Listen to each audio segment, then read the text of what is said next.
अब ये विकार मरेंगे कैसे? वो क्रिया वही हैं, लेकिन उनके अंदर जैसे श्वास उश्वास की क्रिया क्या चीज़ है? ये तो एक समझ लो सिरिंज है, सिरिंज।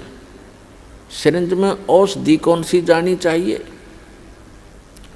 उस औषधि से रोग नाश होता है। सिरिंज के अंदर अन्य औषधि डालकर वैसी ही क्रिया करने से, इंजेक्शन लगाने से रोग नाश नहीं होगा जब तक उस रोग नाश की सही औषधि प्रयोग नहीं की जाएगी। तो अब इस दास के पास वो औषधि है सतनाम की, श्वास उश्वास के सिमरण है, और ये सिमरण से ही आपका मन भी काबू होगा, आपके विकार भी नाश होंगे। परमात्मा कहते हैं इस मानव शरीर के अंदर इतना जो है विकार ग्रस्त है, ये ऐसे ढंग से इसकी कंस्ट्रक्शन है, इसमें ये तो आशा करना ही नहीं कि ये पूर्ण रूप से स्वस्थ हो जाएगा और इसमें कोई विकार नहीं रहेगा। ये तो पैदा ही विकारों से हुआ है। लेकिन इस भक्ति से, सत साधना से ये विकार ऐसे जकड़ दिए जाएंगे, ऐसे बांध दिए जाएंगे कि फिर ये हानि नहीं करेंगे। जैसे कोई पशु है और वो ऐसे फूंफा करता है, मार देता है, सींगों से मार देता, तो उसको बांध दिया जाता है टाइट रस्से तक।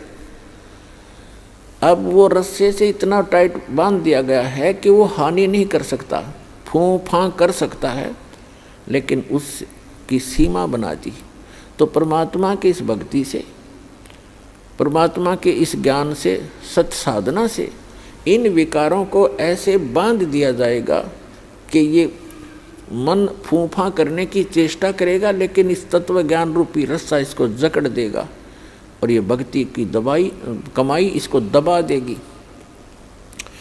जैसे कोई भी इंसान है, कोई रिश्वत लेता है, जिसमें उसको ये ज्ञान होगा कि ये रिश्वत तेरा दुश्मन है, ये तो विष खा रहा है, इस तत्व ज्ञान से पूर्ण रूप से विश्वास हो जाएगा, तो उसके बाद मन चाहेगा कि ऐसा ले लूँ, मोटी रकम मिल रही है, लेकिन आत्मा धिक्कारेगी, खबरदार इसका हाथ लगा दे, तो ये फूंफा करके चुप हो जाएगा। इसी प्रकार वो एक और कोई दुराचार की वासना उत्पन्न होगी तो आत्मा इसको धिक्कार देगी, ये ज्ञान इसके आगे खड़ा हो जाएगा और इसका उस वहीं पर रुकावट हो जाएगी। तो इस प्रकार हम इन विकारों को भी रोकेंगे इस भक्ति और इस साधना और इस ज्ञान से, और हम अपना आत्म कल्याण भी आसानी से करवा पाएंगे। तो परमात्मा कहते हैं कि सुरपति दुखिया, भूपति दुखिया और रंग दुखी बपरीती हो, कहे कबीर और सब दुखिया, एक संत सुखी मन जीती हो। अब मन को जीतना कैसे है? जैसे दोजक भीष्ट सबीत देखे, राजपाट के रसिया, तीन लोक से तरपत नाही, ये मन भोगी खसिया। परमात्मा ने सुख संवेद में बताया है कि दोजक मीन नरक और बहिष्ट मीन स्वर्ग। दोजक बहिष्ट सभी ते देखे, राजपाट के रसिया। इस राज्य प्राप्ति के लिए आपने बहुत से पहले तप किए, जप किए, दान किए, यज्ञ किए,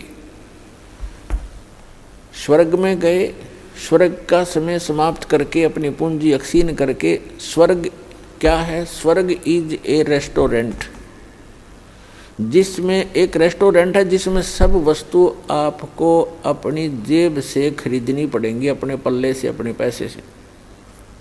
सुविधाएं वहाँ जो उसमें है वो आप पूरी प्राप्त कर सकते हो यदि आपके पास पैसा है, लेकिन आपकी जेब खाली हो रही है। और जिस दिन आपकी जेब हल्की हो जाएगी, अपने आप वहाँ से चल पड़ोगे या आपको रेस्टोरेंट से निकाल दिया जाएगा। तो इसी प्रकार स्वर्ग एक रेस्टोरेंट है जहाँ आप अपने पुण्यों का नाश करने के लिए जाते हो, कुछ दिनों की बकवाद वहाँ कराते हो, फिर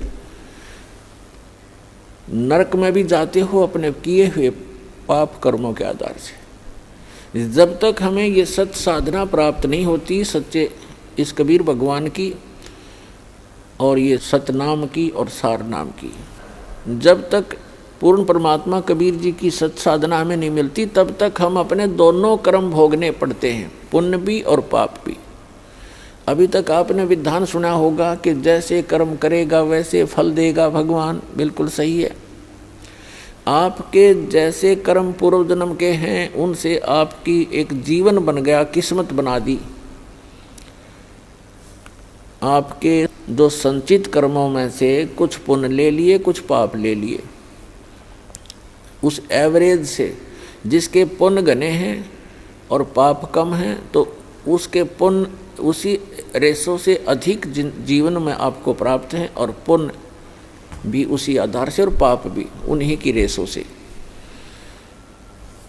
तो आप जी को दोनों भोगने पड़ेंगे। यहाँ इस प्रारब्ध बोलते हैं इसको, प्रारब्ध यानी जीवन में लिखी हुई किस्मत के जो कर्म हैं, जो संस्कार हैं किस्मत के, उनको प्रारब्ध कर्म बोलते हैं। और प्रारब्ध कर्म को कोई नहीं चेंज कर सकता, ना विष्णु जी कर सकते, ना ब्रह्मा जी कर सकते, ना शिव जी कर सकते, ना ब्रह्म कर सकता, ना परब्रह्म कर सकता। परम अक्षर ब्रह्म कर सकता है। मासा घटे न तिल बधे, विधना लिखे जो लेख, और सच्चा सतगुरु मिटाकर ऊपर मार दे मेघ, यानी फॉरएवर खत्म कर देता है। मासा घटे न तिल बधे, यानी 1 ग्राम भी आपके संस्कार इधर उधर नहीं हो सकते, और ना बढ़ सकते ना कम हो सकते। जो विधाता ने आपके भाग्य में, प्रारब्ध में, किस्मत में लिख दिए। प्रारब्ध माने किस्मत। आपकी किस्मत में जो लिखा हुआ उसमें से ना मासा घट सकता है और ना ही तिल के समान बढ़ सकता है। आपको दोनों भोगने पड़ेंगे जब तक आप परम अक्षर ब्रह्म, उस सत्य पुरुष अल्लाहु अकबर, उस कबीर भगवान की भक्ति नहीं करोगे। उसकी भक्ति कौन सी है? जैसे वैसे तो आप देखते हो कबीर पंथ बहुत चले हुए हैं। कबीर पंथियों की यदि आप कैलकुलेशन करो, टोटल करोगे तो लगभग 20 करोड़ के आसपास कबीर पंथी मिलेंगे आपको। लेकिन वो कबीर पंथी नहीं है, उनके पास यथार्थ भक्ति नहीं है। तो सत्य साधना उस कबीर परमेश्वर की इस दास के अतिरिक्त विश्व में किसी के पास नहीं है, पूर्ण परमात्मा की।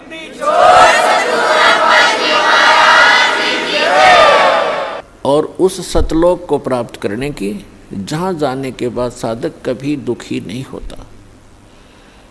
तो जो प्रसंग चल रहा है कि परमात्मा ने बताया है कि जब तक आप इस सत्य साधना को छोड़कर अन्य जो साधनाएं करते हो, तो दोजक मीन नरक और बहिष्ठ मीन स्वर्ग।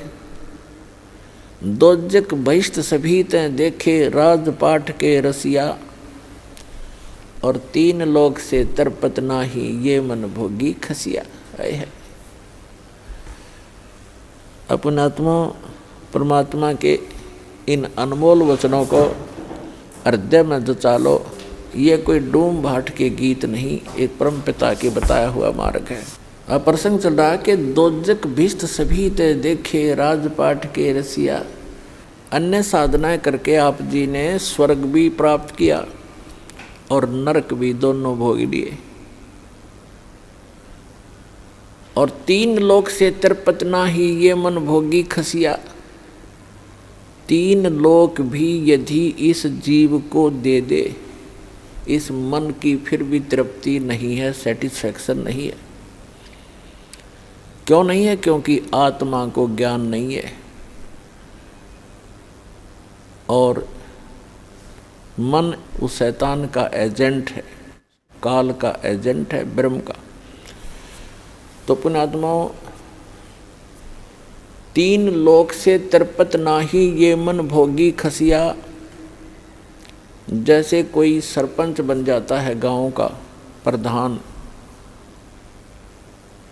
उसकी फिर नीयत ये रहती है कि चेयरमैन बनूं तो बात बने, क्योंकि सरपंचों के ऊपर चेयरमैन अधिकारी होता है। फिर सोचता है चेयरमैन बनने के बाद कि एमएलए बनूं जब बात बने। एमएलए बनने के बाद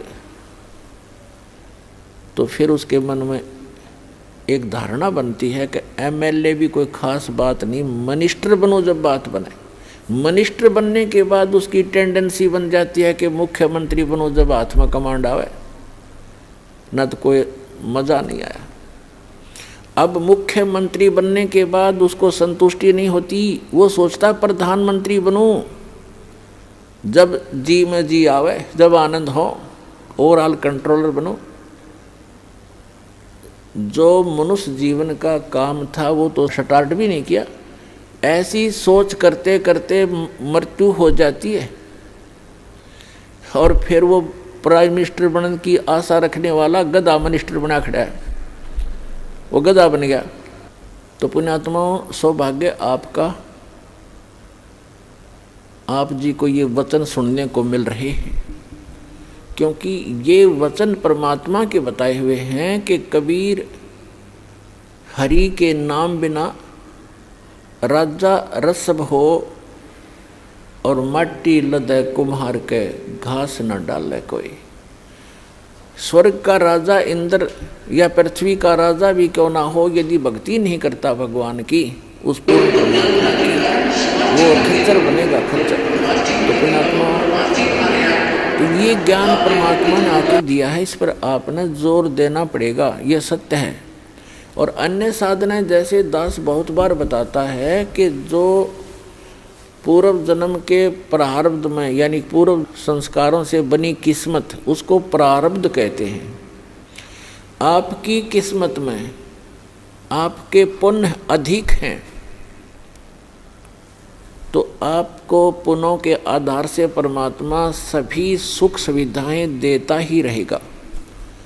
आप चाहे भक्ति करो या ना करो, आप चाहे डाके डालो, चोरी करो, झूठ बोलो सारा जीवन, यदि आपके पुण्य घने हैं, पूर्व जन्म की आपकी बैटरी चार्ज है, तो तब तक आपको कोई प्रॉब्लम नहीं आएगी। और जो पुण्यात्माएं होती हैं जिनको सर्व सुख हैं, वो फिर भी कुछ ना कुछ भक्ति अवश्य करते हैं, वो रह ही नहीं सकते भक्ति किए बिना। तो वो जैसी भी साधनाएं परंपरागत प्राप्त होती हैं या किसी से सुनने से या कोई गुरु मार्गदर्शक से प्राप्त करके वो करते हैं, और उनको सुख तो मिल रहा होता है उनके प्रारब्ध से, यानी पूर्व जन्म के संस्कार से बनी किस्मत से। और वो ये सोच रहे होते हैं कि जो गुरु जी ने ये क्रियाएं मुझे बता रखी हैं, मुझे इनसे लाभ हो रहा है। तो ये उसकी भूल होती है। एक जीवित उदाहरण बताते हैं एक आपको कि एक रोहतक शहर के अंदर एक फाइनेंसर था, फाइनेंसर जो ब्याज पे पैसे देता है।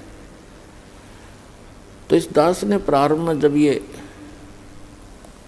शुरू किया, सरकारी नौकरी को त्याग दिया, तो भक्तों ने सोचा कि ज़्यादा दुखी हो जाते हैं गुरुजी, गांव-गांव में जाते हैं, बसों में जाते हैं तो तंग हो जाते हैं।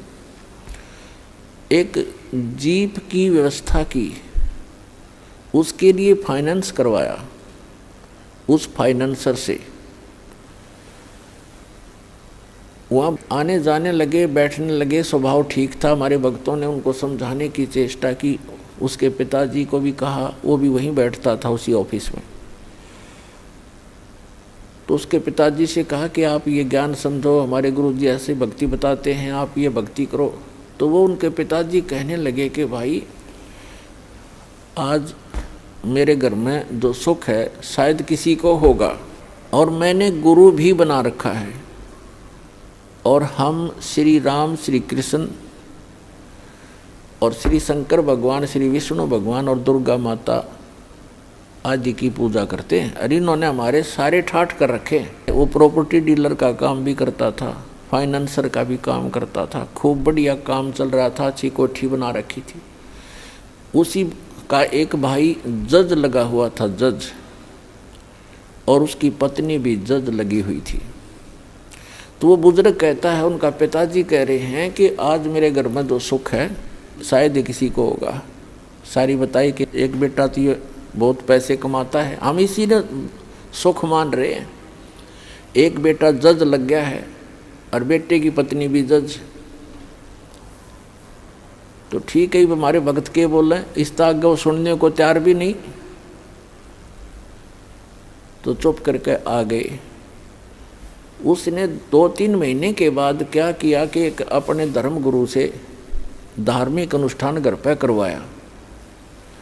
उस समय सभी बच्चे छुट्टी लेकर आ गए थे, वो जज भी आ गया था, फाइनेंसर वहीं था। तो जो उनके गुरुजी ने जो क्रिया करी थी, उसके बचे हुए फूल, जो फूल फाल चढ़ाते हैं, माला डालते हैं, कुछ हवन किया होगा, उसकी राख बच गई थी, उसको जल प्रवाहित करने की आज्ञा दी उसके गुरुजी ने। वो दोनों बेटे, एक जज और एक वो फाइनेंसर, उस राख को लेकर गए। उनका ड्राइवर साथ था गाड़ी में। रोहतक से दिल्ली रोड के ऊपर एक JLN बोल रहे हैं उसको, जवाहरलाल नेहरू कैनाल, बहुत भारा, बड़ी गहरी वहाँ से चलती है, बह रही थी।